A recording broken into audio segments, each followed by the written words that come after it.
nous recevons la grâce et l'amour du Dieu trois fois saint, Père, Fils et Saint-Esprit. Levons-nous pour répondre à son appel en chantant un premier spontané.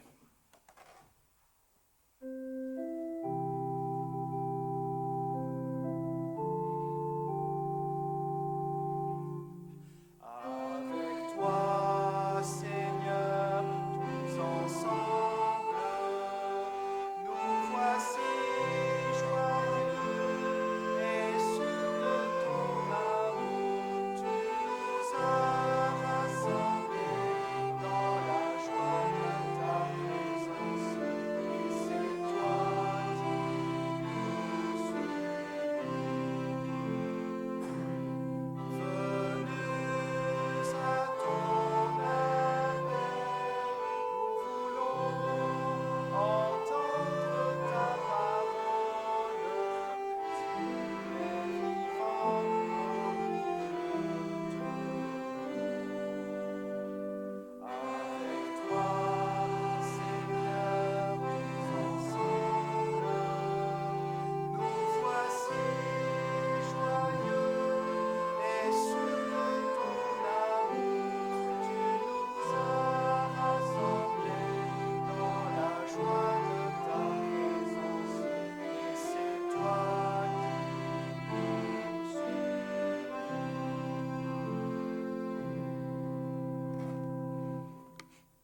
Bienvenue à vous tous pour ce temps de culte. Ce dimanche est un peu différent.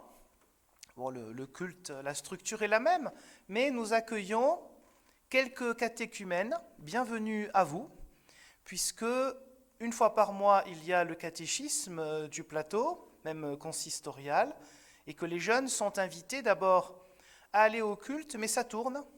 Donc voilà, le Mazet, Tence, le Chambon, et puis aussi chez nous. Et ensuite, ça se poursuit par le repas tiré des sacs et la séance en tant que telle de catéchèse qui a lieu à la salle Bastianou, au Chambon-sur-Lignon. Donc bienvenue à vous et bienvenue à nous tous, catéchumènes, puisqu'en fait nous sommes tous à l'école et à l'écoute du même Seigneur, quel que soit notre âge. Et il nous envoie pour tous être engagés aussi, quel que soit notre âge. Alors écoutons d'abord un psaume et ensuite nous chanterons un cantique. Le psaume 8. Un psaume de David. Éternel notre Seigneur, que ton nom est magnifique sur toute la terre. Toi qui établis ta majesté au-dessus des cieux, par la bouche des enfants et des nourrissons, tu as fondé ta force à cause de tes adversaires, pour imposer silence à l'ennemi et au vindicatif. Quand je regarde tes cieux, ouvrage de tes mains, la lune et les étoiles que tu as établies, qu'est-ce que l'homme pour que tu te souviennes de lui, et le Fils de l'homme pour que tu prennes garde à lui? Tu l'as fait de peu inférieur à Dieu, et tu l'as couronné de gloire et de splendeur. Tu lui as donné la domination sur les œuvres de tes mains, tu as tout mis sous ses pieds, les brebis comme les bœufs, tous ensemble, et même les bêtes des champs. Les oiseaux du ciel et les poissons de la mer, tout ce qui parcourt les courants marins. Éternel, notre Seigneur, que ton nom est magnifique sur toute la terre. Amen. Et nous pouvons chanter le cantique « Je louerai l'Éternel en entier ».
Écoutons un extrait de la Bible, une exhortation de Paul, 1 Corinthiens 10, 13. « Aucune tentation ne vous est survenue qui n'ait été humaine. Dieu est fidèle et ne permettra pas que vous soyez tentés au-delà de vos forces. Mais avec la tentation, il donnera aussi le moyen d'en sortir pour que vous puissiez la supporter. » Cette exhortation, c'est une parole bénéfique et encourageante qui nous dit que lorsque nous pensons que Dieu nous aurait abandonnés, en réalité, il ne nous a pas fait subir des épreuves. Le mal ne vient pas de lui. Par contre, quand le mal, la souffrance est là, il nous donne les forces pour supporter ce qui nous arrive, et ce n'est pas lui qui nous donnerait des épreuves plus que nous ne pouvons vraiment les supporter. Dans cette méditation, nous pouvons chanter le répond suivant.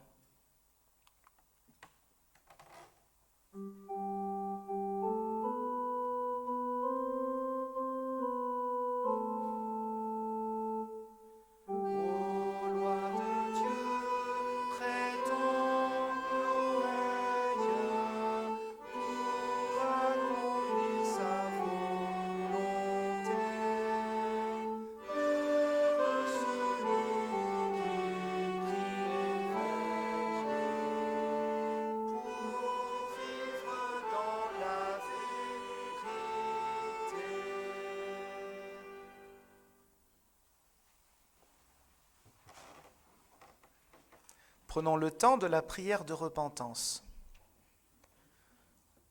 Éternel notre Dieu, nous voulons nous tourner vers toi en te présentant tous ces moments, que ce soit par nos pensées, nos paroles, nos gestes, tous ces moments où nous avons oublié ta présence.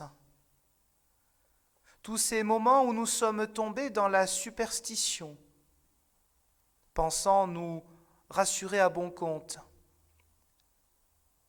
Tous ces moments où nous t'avons accusé de nous lancer des épreuves, des souffrances, alors qu'en Jésus-Christ, c'est toi qui viens pour porter aussi nos souffrances.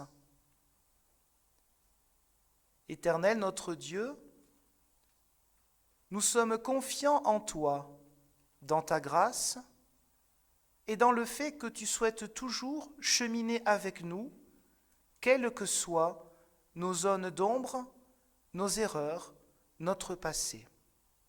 Amen. Nous pouvons, en restant assis, chanter le répond suivant.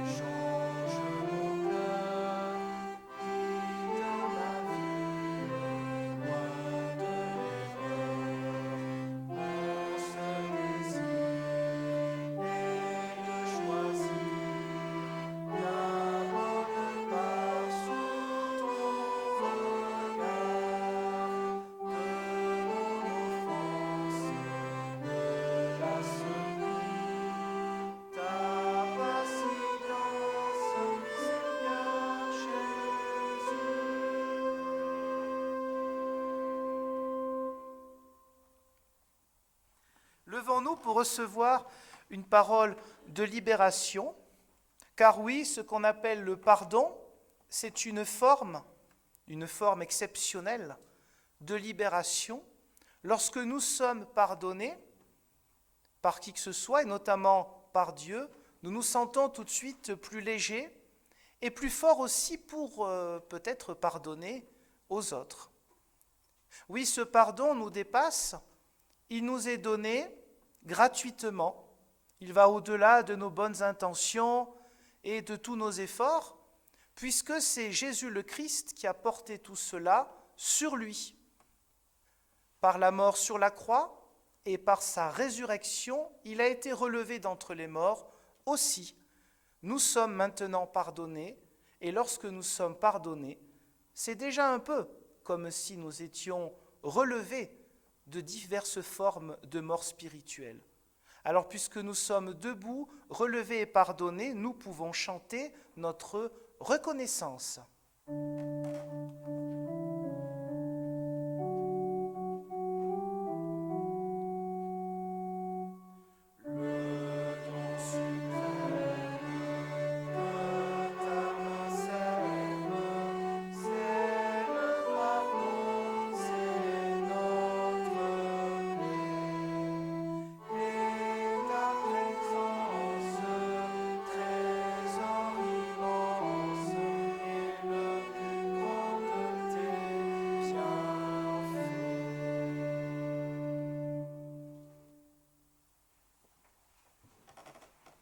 Préparons-nous dans la prière à écouter les Saintes Écritures. Esprit Saint, Dieu de lumière, éclaire-nous dans l'écoute attentive, curieuse, méditative et engagée de cette parole que tu inspiras et qui peut aussi nous inspirer ici et maintenant.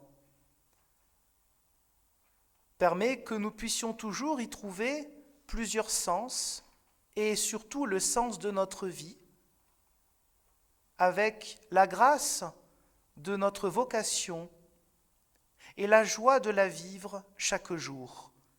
Amen. Pour aujourd'hui, je ne vous propose pas les textes du jour, mais des textes que j'ai déjà utilisés pour un culte chez les diaconesses, non pas ce vendredi, mais celui d'avant. 2 passages dans les Saintes Écritures, l'Ancien Testament, la Bible de Jésus lui-même, la Bible juive, le prophète Jérémie, 1er chapitre, versets 4 à 8. La traduction que j'utilise, c'est la Nouvelle Bible Second. Il y a juste quelque chose que je change, c'est que dans l'Ancien Testament, quand ils traduisent par Seigneur, moi je remets l'Éternel, c'est mon côté tradit. Bon. Jérémie 1, 4 à 8. La parole de l'Éternel me parvint. Avant que je ne te façonne dans le ventre de ta mère, je t'avais distingué.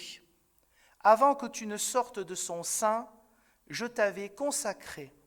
Je t'avais fait prophète pour les nations.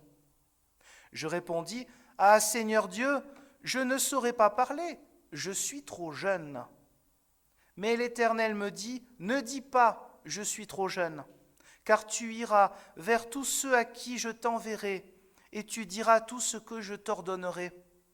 N'aie pas peur d'eux, car je suis avec toi pour te délivrer. » Déclaration de l'Éternel. Et dans le Nouveau Testament, Nouvelle Alliance, nous écoutons un court passage de Paul qui s'adresse au jeune Timothée. Première lettre à Timothée, chapitre 4, versets 12 à 16. « Que personne ne méprise ta jeunesse. Sois pour les croyants un modèle en parole, en conduite, en amour, en foi, en pureté. Jusqu'à ce que je vienne, applique-toi à la lecture publique des Écritures, à l'encouragement, à l'enseignement. Ne néglige pas le don de la grâce qui est en toi et qui t'a été accordé par un message de prophète avec l'imposition des mains du collège des anciens. Prends cela à cœur, sois tout entier à la tâche, afin que tes progrès soient manifestes pour tous. Veille sur toi-même et sur ton enseignement, demeure dans tout cela, car en agissant ainsi, tu sauveras et toi-même et ceux qui t'écoutent. Seigneur, ta parole est vérité, conduis-nous dans ta vérité. Amen. Nous pouvons nous lever pour chanter un cantique, j'espère qu'il sera connu. C'est « Chaque jour de ma vie ». Ça va? Il est connu.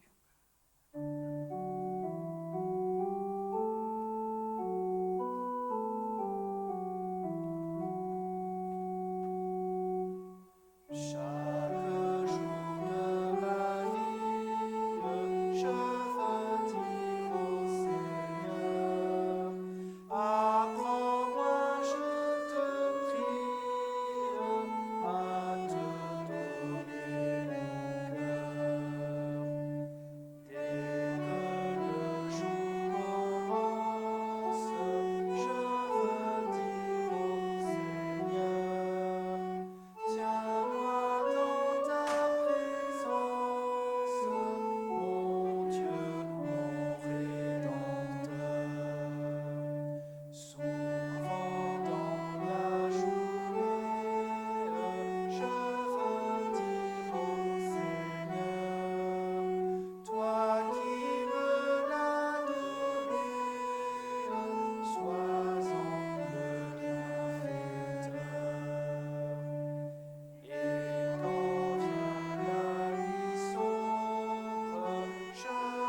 Frères et sœurs en Jésus-Christ, quelques mots sur ces passages bibliques qui, me semble-t-il, ont tout lieu d'être aujourd'hui en la présence de quelques catéchumènes qui ont été courageux et qui sont venus ici parmi nous, et en la présence de tous les catéchumènes ici présents, quel que soit notre âge, puisque je suis aussi évidemment un catéchumène. Personne ne peut prétendre être allé au top, au bout de la compréhension des Saintes Écritures, et même si c'était le cas, le but n'est pas simplement de les comprendre, mais surtout de les mettre en pratique. Alors, quelques mots sur ces passages bibliques. D'abord, c'est toujours la bonne nouvelle, l'Évangile. Nous n'avons pas entendu l'Évangile, on a entendu Jérémie et la première lettre à Timothée, mais en fait, nous avons quand même entendu l'Évangile, parce que l'Évangile, ça veut dire bonne nouvelle, et que Paul adresse une bonne nouvelle à Timothée et aussi à la communauté dans laquelle il vivait. Timothée, on pense qu'il avait entre 30 et 35 ans, mais le collège des anciens, qu'on pourrait appeler aujourd'hui le conseil presbytéral, parce qu'il peut y avoir des liens, c'est plus compliqué que ça, on ne peut pas tout superposer avec notre système actuel, car à l'époque du Nouveau Testament, tout n'était pas structuré encore dans l'Église, ce qui explique les différences plus tard d'ailleurs, mais on va faire un petit peu le parallèle au cas où, on peut imaginer Timothée comme un jeune pasteur, et le collège des anciens qui apparemment pose problème, comme un conseil presbytéral. Donc le collège des anciens, le conseil presbytéral, on peut imaginer que ce sont des gens plus vieux, ce n'est pas normalement un souci, mais il peut y avoir un souci lorsqu'ils ne prennent pas Timothée au sérieux. Sinon, Paul n'aurait pas besoin de l'écrire. Si Paul écrit des lettres, c'est parce qu'il y a un besoin, c'est parce que soit il y a des problèmes dans les paroisses, donc il essaye de régler les problèmes, soit il apporte un enseignement spirituel qui édifie, qui relève chaque chrétien qui peut entendre cet enseignement. Donc d'abord, oui, il donne une bonne nouvelle. Quand il dit que personne ne méprise ta jeunesse, il montre un message qui est un message magnifique. C'est que ce n'est pas l'âge qui fait la légitimité d'une vocation, quelle que soit la vocation. La vocation, c'est l'appel que Dieu nous a donné à agir dans l'Église et pour le monde. Cet appel, alors certains en font leur métier, comme des pasteurs, parce que c'est à la fois un appel et un métier, ça a un début et une fin, et d'autres le font en plus de leur métier ou de leurs activités, c'est un engagement bénévole, eh bien ça peut être la vocation, par exemple, de faire l'enseignement de la catéchèse, ou d'être moniteur d'école biblique, évidemment le conseil presbytéral qui est un véritable ministère collégial, et d'autres choses encore qui sont des services pour la vie de la paroisse et qui doivent retentir à l'extérieur de la paroisse, car la bonne nouvelle, ce n'est pas quelque chose qu'on s'approprie pour nous et on n'en parlerait pas autour de nous. Ça, ce serait un peu égoïste ou prétentieux, par exemple. Donc Paul, il donne une bonne nouvelle à Timothée et il l'encourage à poursuivre. Mais il l'encourage comment ? Il l'encourage d'une manière qui n'est pas la même que souvent, pas toujours, mais à notre époque. Il ne dit pas à Timothée, voilà, tu es jeune, tu es dans ton ministère au milieu de gens qui sont plus âgés, eh bien, montre ta force en les écrasant. Montre que tu es plus intelligent qu'eux. Comme malheureusement, ça peut arriver, parfois dans le monde de l'entreprise, je ne dis pas tout le temps.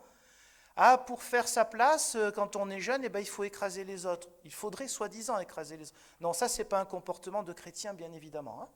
Bon, évidemment pas dans l'Église. Alors, évidemment, on a besoin quand même de l'entendre, parce que dans l'histoire de l'Église, ça a pu arriver. Ça peut arriver que parfois, on est engagé dans l'Église, de temps en temps, pour de mauvaises raisons, et pas seulement, ou même pas du tout, pour une vocation. Il peut arriver, on le voit, il suffit de prendre un bouquin d'histoire, dans l'histoire de l'Église, que des gens pouvaient être pasteurs, prêtres, parfois papes, et ils avaient une vocation qu'ils ont utilisée de temps en temps pour le pouvoir, pour de mauvaises choses. Et ça fait du mal, d'abord sur eux-mêmes, parce qu'eux-mêmes, on n'est jamais heureux quand on fait le mal, ça c'est une illusion de croire ça, et ensuite, pour le mal de l'évangile, de l'évangélisation, du fait que les autres se disent, bon, si c'est ça être chrétien, c'est pas la peine, hein. Je vaux quand même mieux que ces gens qui se disent chrétiens et qui font des saletés matin, midi et soir. On les comprend aussi, ces gens. Ça peut se comprendre de leur point de vue. Alors bien sûr, c'est notre responsabilité à tous. On a entendu que Paul disait à Timothée, veille sur toi, veille sur ton engagement, travaille. Il est question beaucoup de travail, c'est-à-dire travaille les Saintes Écritures, travaille les textes bibliques, ce qui montre bien que, petit passage, c'est un enseignement toujours à recevoir, notamment sur notre plateau, qu'on ne s'institue pas pasteur dans l'Église protestante. Dans l'Église protestante, il y a une vocation, et puis il y a des gens qui la reconnaissent ou pas. C'est la commission des ministères. Si quelqu'un s'institue pasteur, il n'est pas dans l'Église protestante unie de France. Il fait ce qu'il veut ailleurs. Mais ça ne veut pas dire qu'il est forcément pasteur réellement. Ça, c'est Dieu qui sait. Mais par contre, il y a danger. Si des personnes prennent un peu trop de poids dans une communauté et qu'il n'y a pas de collège des anciens pour les calmer des fois, parce qu'il peut aussi avoir besoin, ou pour leur dire des conseils, tout simplement, et même aussi pour l'encourager, ce n'est pas une église protestante. C'est chrétien, ce qui est le plus important, mais ce n'est pas protestant. Voilà, dans les Saintes Écritures, vous avez entendu, il y a eu l'imposition des mains, c'est-à-dire une reconnaissance officielle du ministère de Timothée. Timothée s'est pas ramené en disant « Coucou, c'est moi qui vais prêcher dimanche prochain, alors si vous n'êtes pas content, c'est pareil. » Il y a eu le temps, il a étudié, il n'y avait pas encore les facultés de théologie, certes, mais enfin, il fallait déjà un peu d'expérience. Voilà, ça c'est pour nous rappeler, en parlant d'aujourd'hui, ce qui est protestant et ce qui est pseudo-protestant. Voilà. Dans l'Église protestante, il y a des ministères reconnus. Quand les conseillers presbytéraux, le collège des anciens, là vous vous rappelez, Paul a dit ça, quand les conseillers presbytéraux, quand ils sont élus, qu'est-ce qui se passe quelques semaines ou mois après? Eh bien, on a un culte, un moment très sympathique, où souvent c'est un autre pasteur que celui de la paroisse, parce que le pasteur fait partie de ce conseil aussi, qui vient avec imposition des mains. On a besoin de la reconnaissance des autres. Vous savez que c'est important d'ailleurs pour d'autres sujets. On a besoin d'être reconnus tels que nous sommes. On a besoin que d'autres nous encouragent. Paul, il fait ça avec Timothée. Il encourage Timothée, mais en lui disant bien, ne fais pas comme d'autres. Ne viens pas pour les écraser. Ne viens pas leur montrer que tu es intelligent. Non, tu dois montrer ton comportement en pureté, en foi, en encouragement, etc. C'est ainsi qu'après, ce sera un cercle vertueux et que le collège des anciens, qui sont peut-être beaucoup plus âgés que lui, diront « Ah, oui, on a bien fait vraiment de l'accepter ce Timothée parce qu'il persévère et quelque part, il nous donne l'exemple. » N'est-ce pas beau d'imaginer, parce que ce n'est pas du tout logique humainement quand même, d'imaginer que quelqu'un qui aurait la moitié de l'âge d'une partie du conseil, apporte quelque chose de beau et de positif pour eux. Ça, c'est la grâce de Dieu. Ce n'est pas Timothée qui est plus intelligent que les autres, pas du tout. Il n'est pas plus intelligent que le collège des anciens, il n'est pas plus fort, non. Mais la grâce de Dieu, se vit à travers sa jeunesse. Donc oui, c'est un message d'une bonne nouvelle, ce n'est pas l'âge qui fait la force de la foi, qui fait la légitimité d'un ministère. Comme il peut y avoir des jeunes conseillers presbytéraux, s'ils sont là, c'est pas pour rien, et effectivement que l'œuvre de Dieu se manifeste par eux, autant que par de jeunes pasteurs, de vieux pasteurs ou de vieux conseillers. Parce qu'évidemment, il ne s'agit pas de tomber dans un autre extrême. Là, ce serait tout aussi stupide que de mettre de côté les plus âgés en disant « Bon, ils ont fait leur temps, ceux-là, allez, on dégage. » Non, ce serait quoi? Ce serait aussi grave, ce serait un rejet de la grâce de Dieu qui agit tout autant chez les personnes qui ont un âge plus avancé. Il ne faut jamais tomber dans un extrême ou dans un autre. C'est un message très utile en cette période, mais je ferme la parenthèse. Donc, c'est une bonne nouvelle que Paul apporte à Timothée. Il lui demande d'être responsable. Il lui demande de veiller à ses actes. C'est un message pour chacun d'entre nous. Alors, il peut y avoir aussi donc des exemples concrets, et je terminerai aussi un petit peu par là pour ne pas être trop long, des exemples concrets pour aujourd'hui sur la question donc de l'âge, notamment quelques anecdotes. Moi, pour ma part, j'ai vécu cela dans une autre paroisse où il y avait une dame qui me hurlait dessus en me disant « j'ai l'âge d'être ta grand-mère ». Histoire vraie, hein. Sur quoi je lui répondais « ça tombe bien, vous n'êtes pas ma grand-mère, et ma grand-mère ne me parlerait pas comme ça ». Elle imaginait qu'elle avait tous les droits parce qu'elle avait un âge beaucoup plus avancé que le mien. Vous voyez, ce n'est pas un argument. Bon.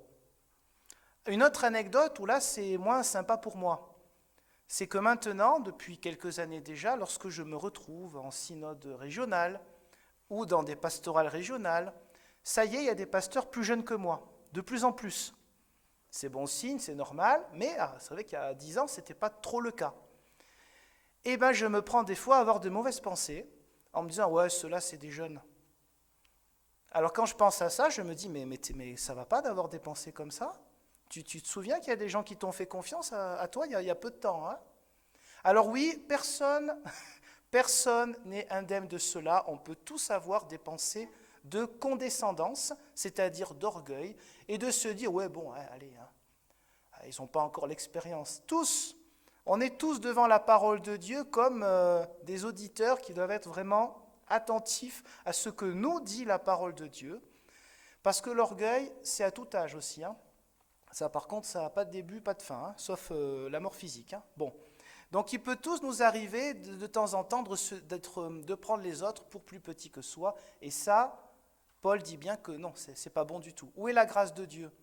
Est-ce que l'autre qui est plus jeune que moi, eh bien, ne va pas m'apporter aussi un message, eh bien, qui va m'enrichir dans ma pensée, dans ma spiritualité, dans mon engagement ? Bien sûr que oui.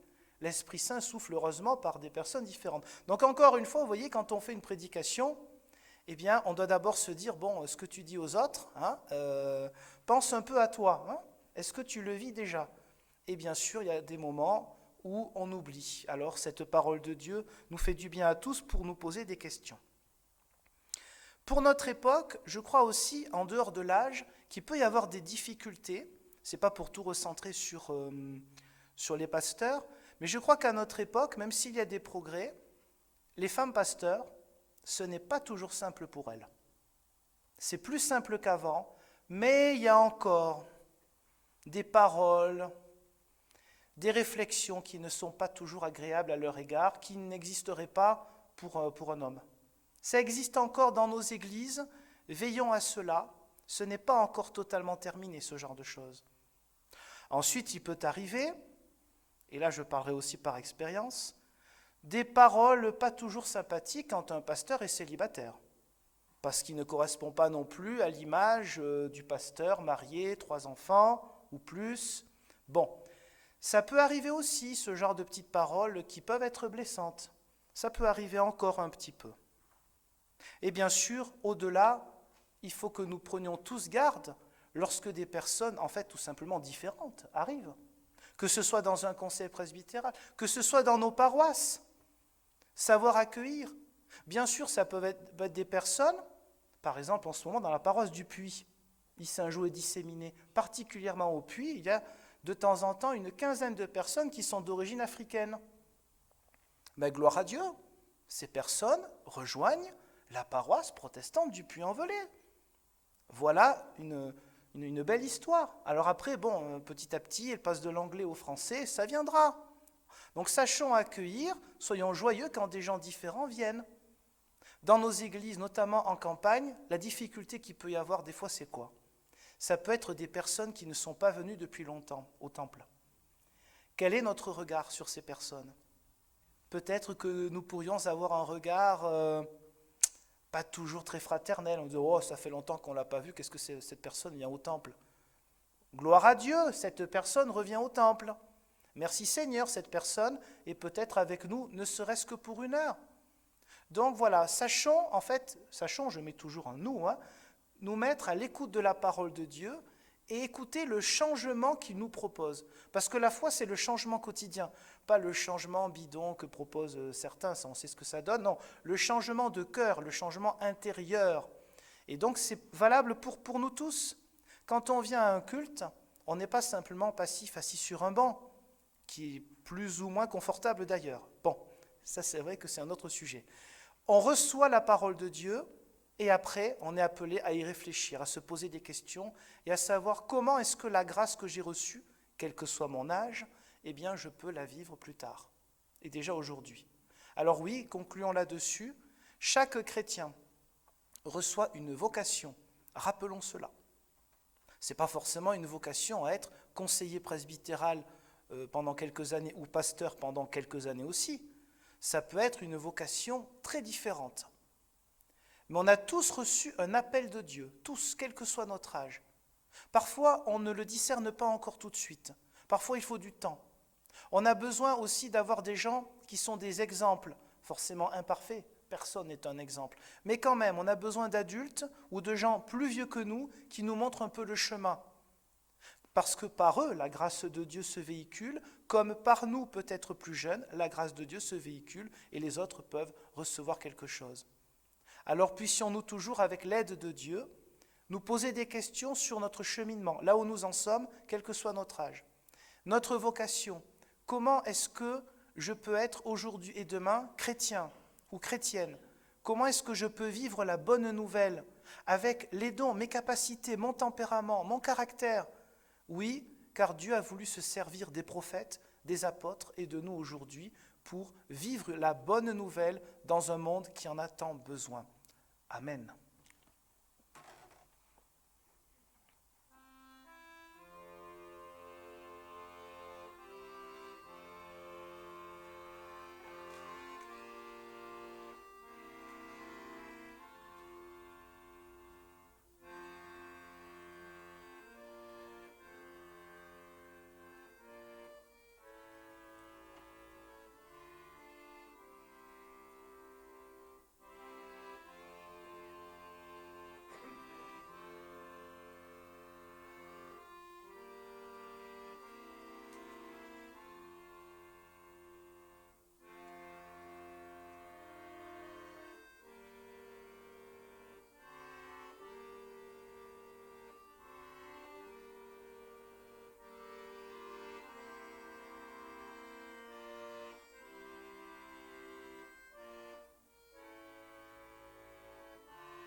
Eh bien, nous pouvons nous lever pour chanter le cantique « Toi, lève-toi ». Donc voilà, ça va bien ensemble.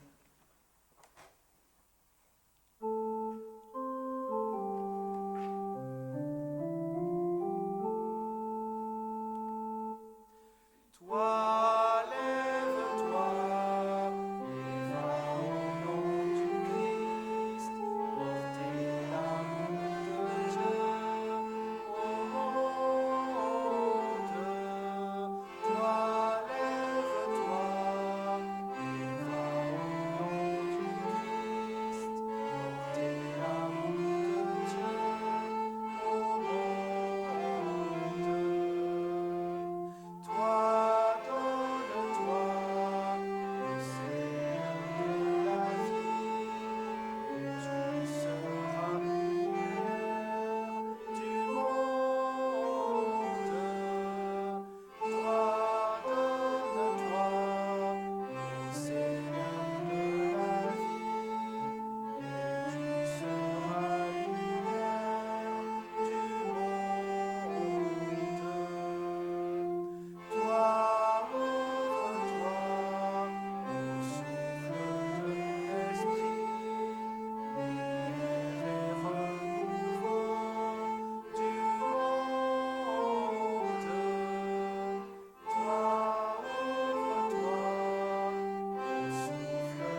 En fait, non, excusez-moi, on peut, c'est pas fait exprès.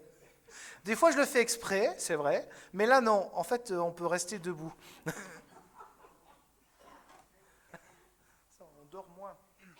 Alors, pour la confession de foi, je vous propose donc de lire ensemble le texte qui vous est présenté.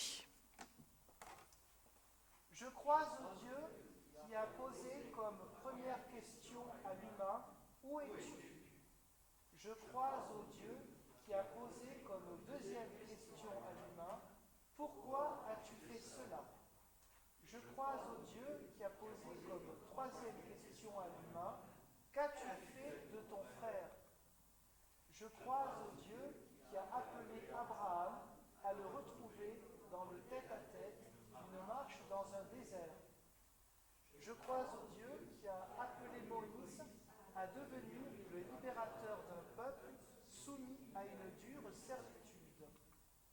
Je crois au Dieu qui a appelé David à le chanter dans les sommets et dans les creux de son histoire. Je crois au Dieu qui s'est fait homme en Jésus de Nazareth. Il a appelé, il a enseigné, il a guéri, il a manifesté le règne de Dieu. Je crois au Dieu qui s'est fait serviteur en Jésus de Nazareth. Il s'est agenouillé, il a lavé les pieds de ses disciples, il a donné sa vie. Je crois au Dieu qui est sauveur en Jésus de Nazareth. Il a souffert sous Ponce Pilate, il a été crucifié, il est mort. Il a forcé la porte des enfers, il est ressuscité des morts. Je crois au Dieu qui est présent par son esprit auprès des hommes et des femmes de toutes les langues, de toutes les couleurs et de toutes les nations. Je crois au Dieu qui est à la tête d'une église visible et invisible, pécheresse et pardonnée, locale et universelle, diaconale et missionnaire. Je crois au Dieu qui vient au-devant de nous tous les jours et qui nous attend dans le secret de notre histoire. Amen. Et nous pouvons chanter le spontané suivant.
C'est le temps des annonces.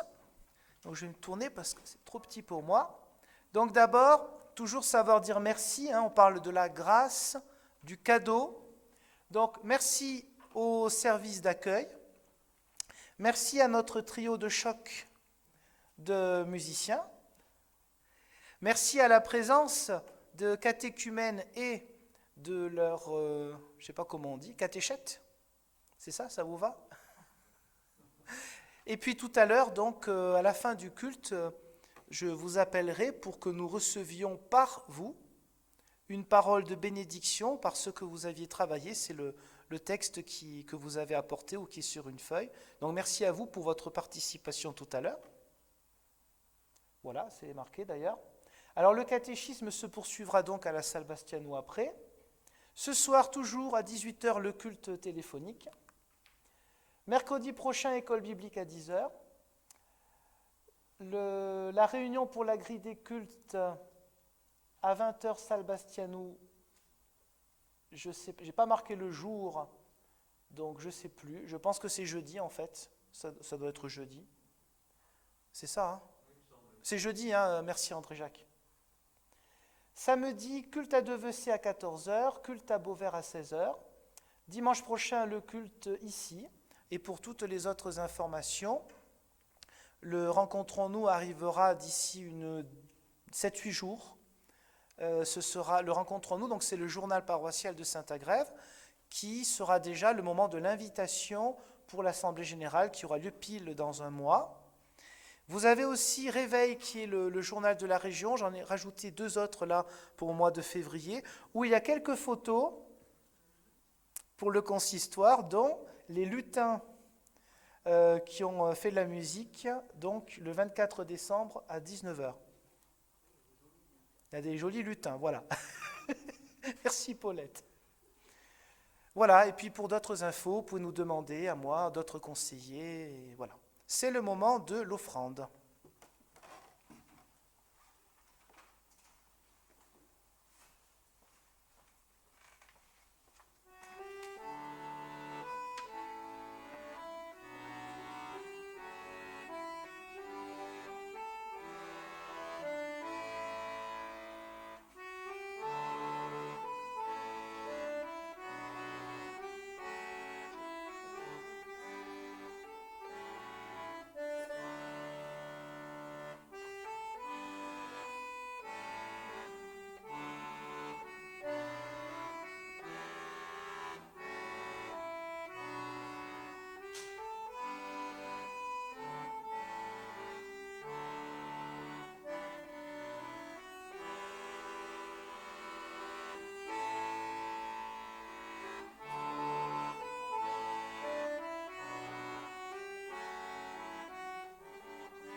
Prenons le temps de la prière d'intercession.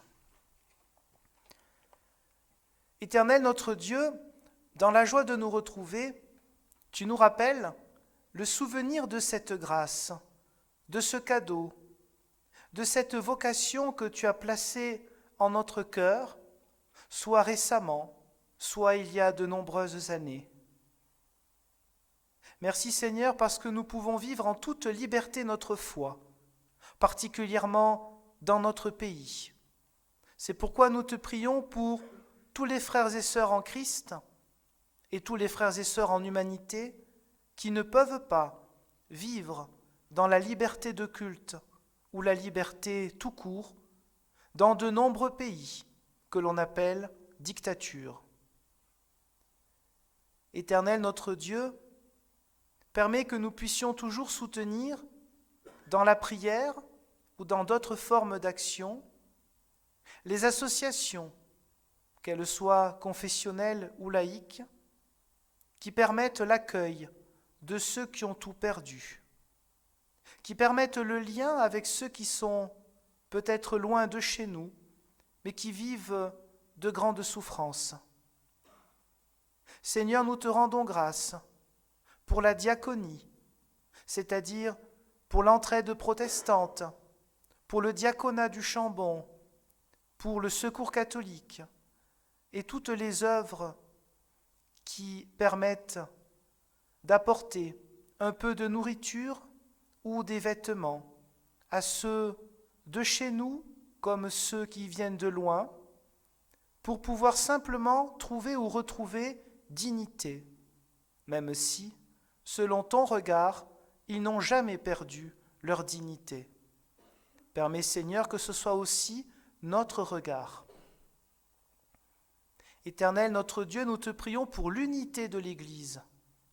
Malgré quelques divisions et malgré le fait que nous ne sommes pas toujours capables d'apprécier aussi la beauté de ce qui se vit dans des églises différentes. Merci pour ce qui se vit déjà comme unité forte entre diverses communautés sur notre plateau. Permets que nous participions toujours plus à cette unité entre chrétiens pour la crédibilité de la bonne nouvelle. Éternel notre Dieu, nous te prions pour les personnes malades, pour celles qui souffrent de solitude, de sentiments d'abandon, pour tous ceux qui se sentent incompris ou rejetés, pour tous ceux qui reçoivent des paroles de culpabilisation, des insultes, des violences. Nous te prions, Seigneur, aussi pour ceux qui agissent avec violence, afin que tu puisses changer leur cœur. Et enfin, nous pouvons dire une prière, ce n'est pas simplement dire quelques mots, c'est nous poser la question de ce que nous faisons de cette prière aussi. C'est la prière de Jésus. Notre Père, qui es aux cieux, que ton nom soit sanctifié, que ton règne vienne, que ta volonté soit faite sur la terre comme au ciel.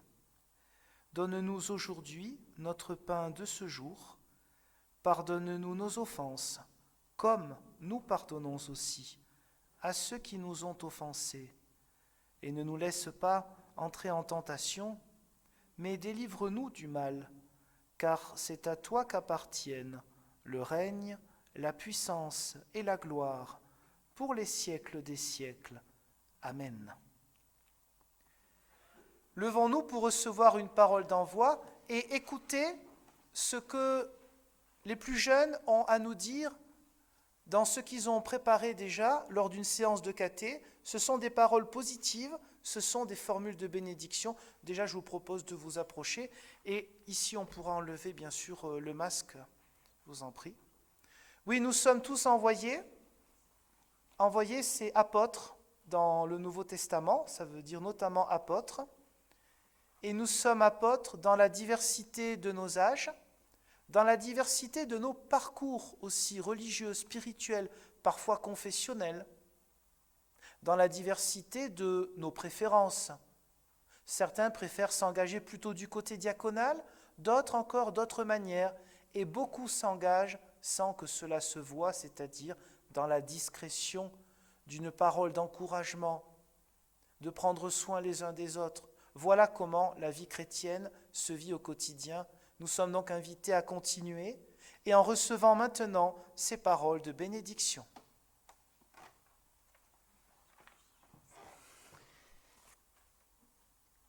En ce début d'année, nous avons échangé des vœux lors de notre dernière séance de catéchisme. Alors, des vœux, c'est souhaiter des choses agréables. C'est aussi penser qu'elles peuvent se produire. Et c'est aussi s'engager à essayer qu'elles se réalisent.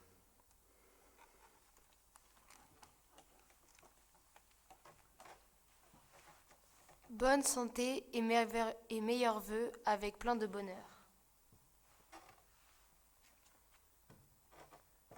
Bonne année scolaire avec la réussite. On souhaite beaucoup de bonheur aux personnes qui aident les autres, par exemple les infirmières. Que tout le monde soit heureux et en bonne santé.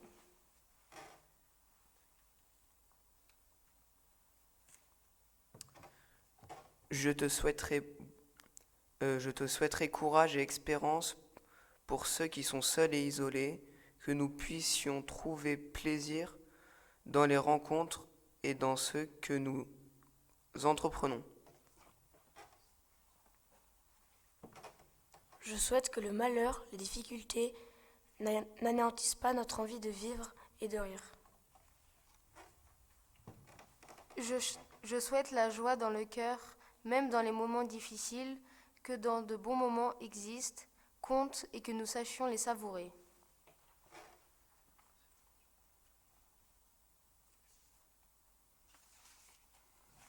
Voilà, donc ces paroles ont été Ces propos ont été écrits par quelques-uns d'entre les catéchumènes, mais on peut y associer tous ceux qui font partie du groupe qui ne sont pas là ce matin. Il y en a beaucoup d'autres. Je pense à Amélie, à Léonie, à Timothée, il y avait aussi Louise.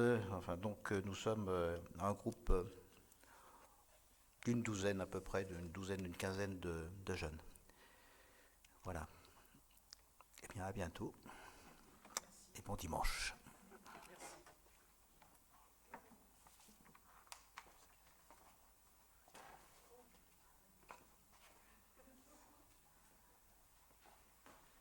Et donc, à vos paroles de bénédiction, nous pouvons répondre en hébreu, un mot qui signifie véridique, vérité. Nous vous répondons Amen. C'est un Amen à vos souhaits que nous vous souhaitons donc aussi. Et nous pouvons aussi, du coup, chanter un dernier répond.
Bon dimanche à vous tous, ainsi qu'aux personnes que vous croiserez dans plusieurs heures, minutes ou secondes. Et pour certains, je vous dis dans quelques minutes. Au revoir.